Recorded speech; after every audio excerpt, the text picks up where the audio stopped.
আসসালামু আলাইকুম প্রিয় বন্ধুরা, আমরা যারা ইউটিউব ব্যবহার করি আমরা মনে করি যে অতি তাড়াতাড়ি আমরা ইউটিউবের মধ্যে সেলিব্রিটি হয়ে যাব। আসলে আমাদের ভাবনাটা ভুল।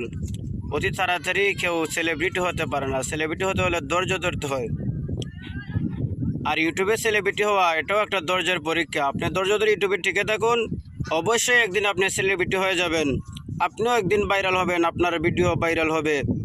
আপনিও একদিন ইউটিউব থেকে টাকা ইনকাম করতে পারবেন। আপনিও সবার মতো আপনিও বলতে পারবেন আমি একজন ইউটিউবার, সফল ইউটিউবার। যে আমি সফল ইউটিউবার হয়ে আমি আমার স্বপ্নের বাড়ি করেছি, স্বপ্নের গাড়ি করেছি, এই অনেক কিছুই বলতে পারবেন। কিন্তু আপনি যদি ধৈর্য না ধরেন তাহলে আপনার স্বপ্ন স্বপ্নই দেখে যাবে। স্বপ্ন আর কখনো আপনার বাস্তবে ফিরে আসবে না। স্বপ্ন আপনার সফল হবে না। তাই